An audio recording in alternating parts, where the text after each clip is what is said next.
बिस्मिल्लाहिर्रहमानिर्रहीम। नाज़रीन अस्सलाम वालेकुम, मैं हूँ इमरान वसीम। नाज़रीन, साबिक़ वज़ीर आज़म इमरान ख़ान और साबिक़ वज़ीर ख़ारजा शाह महमूद कुरैशी की साइफ़र केस में ज़मानत का मामला एक मुआमे की शक्ल अख्तियार कर गया।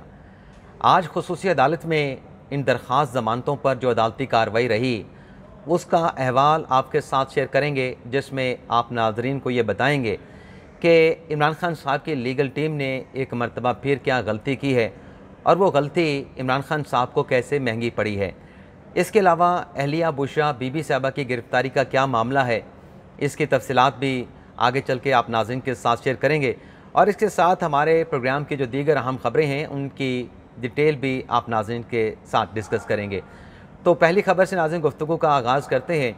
एक तो हमारी जो पहली खबर है, ईमान ज़ैनब मज़ारी, जिनके ख़िलाफ़ इस्लामाबाद के 3 मुख्तलिफ़ थानों में दहशत गर्दी के मुकदमात का इंदराज किया गया। एक एक करके अदालतों ने ईमान ज़ैनब मज़ारी को तीनों केसेस में ज़मानत पर रिहा करने का हुक्म दे दिया और तीसरे मुकदमे में जब ईमान ज़ैनब मज़ारी की ज़मानत हुई तो इस्लामाबाद पुलिस ने ईमान ज़ैनब मज़ारी को रिहा कर दिया। कोई चौथा मुकदमा सामने नहीं आया जिस पर पुलिस जो है वो ईमान ज़ैनब मज़ारी को गिरफ़्तार कर सकती। इसी मामले से जुड़ा नाज़रीन एक इशू था, एक रिट पटिशन सलमान अकरम राजा साहब, जो कि इमरान खान साहब की लीगल टीम के अभी पार्ट हैं, उनकी जानिब से एक दरख्वास्त इस्लामाबाद हाई कोर्ट में दायर की गई रिट पटिशन, जिसमें इस खदशे का इजहार किया गया था कि हो सकता है कोई चौथा खुफिया मुकदमा भी किसी सूबे में किसी और इस्लामाबाद के थाने में ईमान ज़ैनब मज़ारी के ख़िलाफ़ दर्ज किया गया हो, तो हो सकता है कि तीसरे मुकदमे में ज़मानत के बाद जब ईमान ज़ैनब मज़ारी को रिहा किया जाए तो उस चौथे मुकदमे में या तो इस्लामाबाद की पुलिस या फिर किसी सूबे की पुलिस जो है वो ईमान ज़ैनब मज़ारी को गिरफ़्तार न कर ले। तो इस वजह से इस्लामाबाद हाई कोर्ट ने वज़ारत दाखिला को हुक्म दिया था कि आप सूबों से इस हवाले से जो तफसीलात हैं कि कोई मुकदमा है नहीं है, तो आप हमें डिटेल देंगे, तफसीलात से आगाह करेंगे। तो आज additional attorney general Manwar Duggal साहब इस्लामाबाद हाई कोर्ट में जस्टिस मियाँ गुल हसन औरंगज़ेब साहब की अदालत में पेश हुए हैं और उन्होंने अदालत को बताया है कि सूबों में कोई मुकदमा है नहीं है। इस हवाले से वज़ारत दाखिला ने सूबों को ख़त लिख दिया, लेकिन वहाँ से किसी किस्म की डिटेल अभी वज़ारत दाखिला को मौसूल नहीं हुई। तो जज साहब ने हुक्म दिया है कि फिर अगर कोई ऐसा कोई नया मुकदमा आता है, उस सिलसिले में अगर ईमान ज़ैनब मज़ारी की गिरफ़्तारी पुलिस को दरकार हुई या ईमान ज़ैनब मज़ारी को गिरफ़्तार करना हुआ, तो पहले इस अदालत को आप आगाह करेंगे, फिर आप ईमान ज़ैनब मज़ारी को गिरफ़्तार करेंगे। तो ये आज अदालत ने किसी भी मुकदमे में ईमान ज़ैनब मज़ारी को गिरफ़्तार करने से मुकम्मल तौर पर रोक दिया है। बाहर से सूबे से कोई गिरफ़्तार करने के लिए आएंगे तो उसके लिए भी ज़ाहिर सी बात है कि इस्लामाबाद पुलिस के पास आना पड़ेगा। इस्लामाबाद पुलिस की मामलत के साथ ईमान ज़ैनब मज़ारी को गिरफ़्तार किया जा सकता है, लेकिन ऐसा करने से पहले किसी और खुफिया केस में किसी और FIR में गिरफ़्तार करने से पहले अब चूँकि अदालत ने एक क्लॉक लगा दिया है, एक रुकावट लगा दी है कि पहले आप अदालत को बताएँगे, फिर आप ईमान ज़ैनब मज़ारी साहबा को गिरफ़्तार कर सकते हैं। अदालत की इजाज़त से मशरूत करके ऑर्डर जो है वो जारी कर दिया गया है। इसके अलावा नाज़रीन, परवेज़ इलाही साहब के जो रिहाई के ऑर्डर जारी हुए उसके बाद जो कुछ लाहौर में हुआ, तो उनकी अहलिया केसरा इलाही साहबा ने जो लाहौर हाई कोर्ट में दरख्वास्त दायर की थी, आज उसके ऊपर समाअत हुई है। जस्टिस अमजद रफ़ीक साहब ने इसकी समाअत की।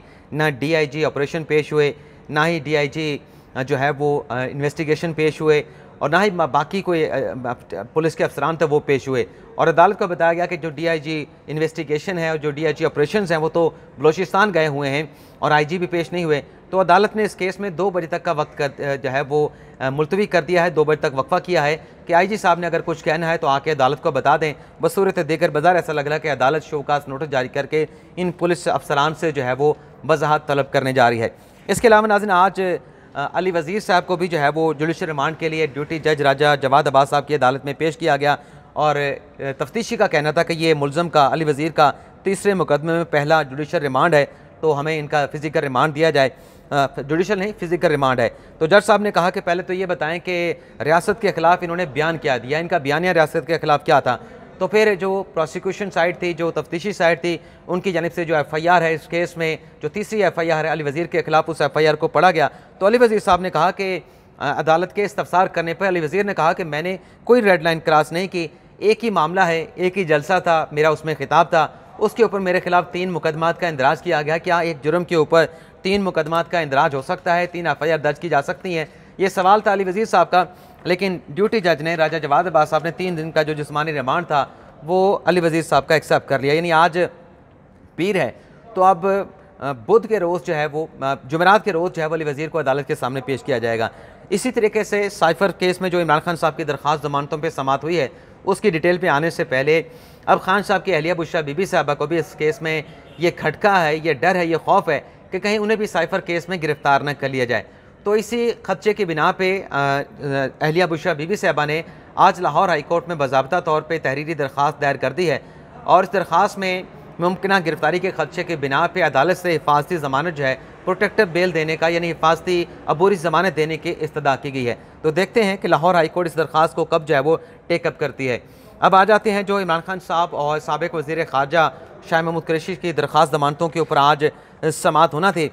तो आज जब अदालती कार्रवाई का आगाज़ हुआ तो जब खान साहब की लीगल टीम, जिसमें डॉक्टर बाबर अवान साहब थे, जिसमें सलमान सफदर साहब थे और बाकी पंजोथा बरादरान और बाकी जो लीगल टीम के लोग थे वो भी मौजूद थे, तो जब ये ऑफिशियल सीक्रेट एक्ट के तहत कायम की गई खसूसी अदालत में पहुँचे तो इनको बताया गया कि जो जज साहब हैं खसूसी अदालत के, वो अबुल असनाद जुल्करनैन साहब, वो रुखसत पे चले गए हैं और उसकी वजह ये बताई गई कि उनकी अहलिया बीमार हैं, उनकी एलिमेंट की वजह से अब वो 8 सितंबर तक जो है वो अदालत में नहीं आ पाएंगे और 9 सितंबर को जो है वो दोबारा अपनी ड्यूटी को ज्वाइन करेंगे। अब 8 सितंबर का मतलब ये है कि जुमे तक जो है वो जज साहब छुट्टी पे हैं और 9 सितंबर को अगले हफ्ते के रोज़ जो है जज साहब बैठेंगे और इन दरख्वास्तों पे समाअत होगी। तो ये जब सुना खान साहब की लीगल टीम ने, तो खान साहब की लीगल टीम के जो लोग थे, बाबर अवान साहब थे, सलमान सफदर साहब थे, वो फौरी तौर पर जो ड्यूटी जज हैं राजा जवाद अब्बास साहब, उनकी अदालत में चले गए और वहाँ पे जाके उन्होंने क्या कहा और इसमें टेक्निकल जो एक फॉल्ट था वो क्या था। लेकिन पहले वहाँ पे जाके खान साहब के लोग क्या कहते हैं, वकला क्या कहते हैं, राजा जवाद अब्बास साहब जो ड्यूटी जज के पास, उसमें खान साहब की लीगल टीम ने कहा, वकला ने कहा कि आप हमारा केस सुने। तो जज साहब ने कहा कि देखें, मुझे ये केस ऑफिशियल सीक्रेट एक्ट के तहत ये अदालत खसूसी अदालत बनी है, मेरा ये केस सुनने का अख्तियार नहीं है। हाँ, अगर इस्लामाबाद हाई कोर्ट में आप जाएँ, वहाँ पर दरख्वास्त दायर करें, वहाँ से आप अगर डायरेक्शन ले आएँ तो फिर मैं ये केस सुन सकता हूँ। और फिर जज साहब ने खुद अपनी बेबसी नहीं मतलब अपना उन्होंने ये इजहार किया कि देखें, मैं 24 अदालतों का ड्यूटी जज हूँ। अब ये 24 अदालतें कौन सी हैं? जो इंसदाद दहशत गर्दी की अदालत हैं। तो राजा जवाद अब्बास साहब जो हैं वो 80 अदालतों के आज ड्यूटी जज थे। उन्होंने कहा कि मैं इन अदालतों का ड्यूटी जज हूँ, लेकिन ऑफिशियल सीक्रेट एक्ट की जो अदालत है, जो खसूसी अदालत है, वो उनमें 24 अदालतों में नहीं आती। वो मुल्क भर में सिर्फ एक ही अदालत कायम की गई है, मैं उसका ड्यूटी जज नहीं हूँ। तो उसके बाद जो खान साहब के वकला थे, उन्होंने जज साहब से कहा कि देखें, हम तो आपके पास इंसाफ मांगने के लिए आए हैं, हम तो आपके पास इंसाफ लेने आए हैं। और तहरीरी तौर पे एक दरख्वास्त भी दे दी, यानी एक गैर मुतलका फोरम के ऊपर गैर मुतलका अदालत में साइफर केस चल रहा है अबुल असनाद जुल्करनैन की अदालत में। तो एक गैर मुतलका अदालत में तहरीरी तौर पर खान साहब के वकला जाके दरख्वास्त देते हैं, ये गलती है। मेरी नज़र में ये गलती है कि आप एक गैर मुतलका अदालत में दरख्वास्त दायर कर रहे हैं और इस अदालत के जज से कह रहे हैं कि आप इस दरख्वास्त के ऊपर हुक्म जारी करें, आप इसके ऊपर ऑर्डर पास करें, हम तो आपके ऑर्डर का इंतज़ार कर रहे हैं। तो जज साहब ने कहा कि पहले तो आप मुझे इस बात पे मुतमिन करें कि मेरे पास क्या इस केस को सुनने का अख्तियार भी है। तो खान साहब के वकला ने कहा कि हमें मालूम है कि आपके हाथ कानूनी तौर पर बंधे हुए हैं। भाई, जब आपको मालूम है कि जज साहब के हाथ जो है वो कानूनी तौर पर बंधे हुए हैं, वो फैसला नहीं कर सकते, तो आप तहरीरी तौर पे दरख्वास्त क्यों दे रहे हैं, जज साहब को इंसिस्ट क्यों कर रहे हैं। खान साहब के वकला ने कहा कि सरकारी वकील तो यहाँ पे कह रहे हैं कि आप तो ये मुकदमा बिल्कुल सुन ही सकते, लेकिन ये बात बिल्कुल गलत है कि आप ये मुकदमा नहीं सुन सकते। और फिर वकील साहब ने कहा कि आप ऑर्डर करें और उस पर फिर हम कहाँ जाएँ इंसाफ लेने के लिए, हम तो आपके पास आए हैं। तो जज साहब ने कहा कि ठीक है जवाद अब्बास साहब ने, मैं पहले इस नुक्ते पर फिर नोटिस कर देता हूँ कि आप आएँ, पहले मुझे इस बात पर मुतमिन करें कि आया कि मैं ये केस सुन सकता हूँ, मेरा अख्तियार है या मेरा अख्तियार नहीं है। तो 12 बजे का नोटिस कर दिया गया। तो प्रोसिक्यूशन के जो वकील थे राजा रिजवान अब्बासी साहब, उन्होंने कहा कि फिर हम भी दलाइल देंगे, हम भी अदालत को असिस्ट करेंगे। बल्कि उन्होंने कहा प्रोसिक्यूशन की साइड से भी आप कानूनी तौर पे नहीं सुन सकते। तो इसके बाद फिर अबुल असनाद साहब यानी 12 बजे का वक्फा कर दिया गया। उसके बाद नाज़रीन फिर पूरी जो एक पिक्चर थी वो चेंज हो गई। यानी जज साहब ने नोटिस भी कर दिया 12 बजे के लिए कि आप आएँ, इस नुक्ते पे दलाइल दें कि क्या मैं ये केस सुन सकता हूँ ड्यूटी जज होने के नाते, ऑफिशियल सीक्रेट एक्ट का साइफर का मुकदमा। अब केस में वक्फा होता है 12 बजे का। इस दौरान होता है कि खान साहब की लीगल टीम के जो लोग हैं वो अबुल असनाद जुल्करनैन साहब की अदालत में चले जाते हैं और उनसे आइंदा की समाअत की तारीख ले लेते हैं। और तारीख क्या लेके आते हैं? 7 सितंबर की तारीख लेके आते हैं। अब यहाँ पर भी गलती, भाई जज साहब अगर 7 सितंबर को नहीं बैठ रहे, 8 सितंबर तक छुट्टी पे हैं, तो आप 9 सितंबर की तारीख ले लें। जज साहब ने जिस डेट के ऊपर आके अपनी अदालत लगानी है, अदालत को उन्होंने आके प्रिजाइड करना है, तो आप 9 सितंबर की डेट लेके आए, लेकिन 7 सितंबर की वहाँ से डेट लेके वापस आ गए। यानी 7 सितंबर को भी अब इनको दोबारा से तारीख लेना पड़ेगी। और यहाँ पे जो दरख्वास्त इन्होंने दायर की थी जवाद अब्बास साहब के पास कि आप चाहते हैं कि हमारी दरख्वास्त के हम चाहते हैं कि आप हमारी दरख्वास्त के ऊपर ऑर्डर जारी करें, वो दरख्वास्त जाके वहाँ से वापस ले ली। यानी जब आपने दरख्वास्त वापस लेनी थी, आपको मालूम था कि जज राजा जवाद अब्बास साहब ATC अदालतों के ड्यूटी जज हैं, ऑफिशियल सीक्रेट अदालत के ड्यूटी जज नहीं है, तो आप वो दरख्वास्त दे के क्या मैसेज दे रहे हैं कि आपको अदालती निज़ाम पे एतमाद नहीं, आप कुछ इंतज़ार नहीं कर सकते। इस तरह की चीज़ें हो सकती हैं। और दूसरा, जब आप तारीख लेने के लिए गए तो आपने 9 की बजाय 7 सितंबर की तारीख लेके आप आ गए। तो देखते हैं बहरहाल आज इन केसों ज़मानत दरख्वास्तों के ऊपर जो है वो कोई फर्दर मतलब कोई सबस्टेंशियल किस्म की जो है वो कार्रवाई ना हो सके, कोई फैसला ना हो सका।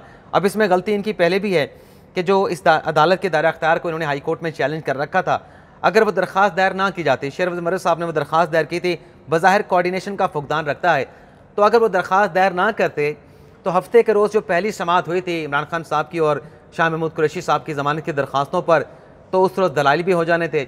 दलाइल होने के बाद इस बात का इम्कान भी था, क्योंकि जो ज़मानत के केसेस नाज़रीन होते हैं उसमें लंबे चौड़े दलाइल नहीं दिए जाते। उसमें अदालतें ये कहती हैं कि आप मुख्तसर से दलाइल दें कि 2 से 3 ऐसे कौन से पॉइंट हैं जो आप ये समझते हैं कि अदालत को उनके ऊपर आपके क्लाइंट को, आपके मौकल को ज़मानत पर रिहा कर देना चाहिए।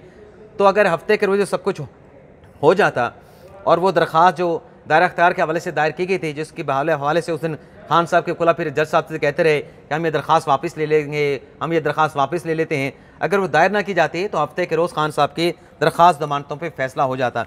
लेकिन बहरहाल एक गलती के बाद दूसरी गलती कर दी, तो ज़ाहिर सी बात है कि जब गलतियाँ होंगी तो चेयरमैन PTI इमरान खान साहब जो हैं अपनी लीगल टीम पे बरमी का इज़हार भी करेंगे कि क्या वजह है कि एक आसान सा केस है, ज़मानत आपने लेनी है, ज़मानत के हवाले से आपने आर्गू करना है, मिलती है नहीं मिलती, लेकिन केस को कंक्लूड तो करें। ज़मानत का केस इतना लंबा नहीं चलता। ज़मानत का केस एक समात का, आप देखें इससे पहले जितने भी PTI के लोगों की ज़मानतें थीं नीचे अदालतों में लगी होती थी, कितनी तारीखें होती थी। 1 तारीख पे फैसला हो जाता है, नोटिस होने के बाद अगली तारीख पे फैसला हो जाता है। तो क्या वजह है कि खान साहब की तारीख मुकर्रर हुई थी 2 सितंबर की, फैसला ना हो सका? और अगर उस पर फैसला हो जाता तो आज ये हाई कोर्ट में बैठे होते, आज हाई कोर्ट में अपील दायर करके बैठे होते। अगर खान साहब को ज़मानत ना मिलती तो हाई कोर्ट में अपील करने का इनके पास राइट होता। लेकिन बहरहाल खान साहब की लीगल टीम के अपनी ज़री सी बात है कि वो अपनी समझ बूझ के मुताबिक, विजन के मुताबिक चल रहे होंगे, लेकिन हमें जो चीज़ें लगती हैं हम उसको निशानदेही जो है वो करते रहते हैं। इसके अलावा नाज़रीन, जो बिजली के बिलों के ऊपर रिलीफ का मामला था, जिस पर हुकूमत की तरफ से कहा गया था कि हम रिलीफ देने की कोशिश करेंगे, इस हवाले से हमने मुख्तलिफ प्लान भी चॉकआउट किए हैं, तैयार किए हैं, मुरतब किए हैं।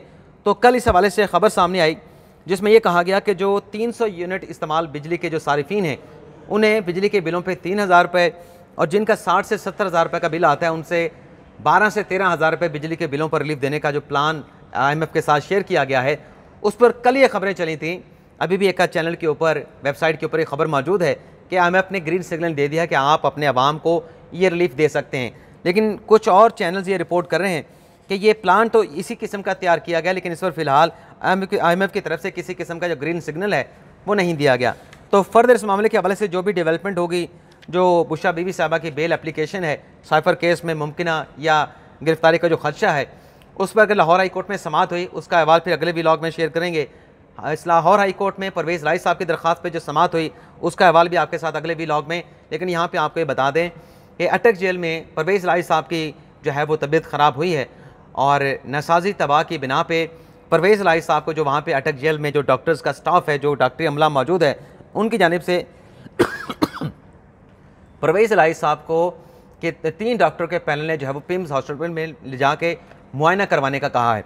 तो वहाँ से अटक जेल से जो है वो परवेज़ राय साहब को अब यहाँ पे इस्लामाबाद के पिम्स हॉस्पिटल में लाया जाएगा, और यहाँ पे इनका जो है वो तिबी मुआयना जो है वो किया जाएगा। तो फ़र्द जो भी इन चीज़ों के हवाले से डेवलपमेंट्स होंगी, उसकी तफसीलात फिर अगले व्लॉग में आपके साथ शेयर करेंगे।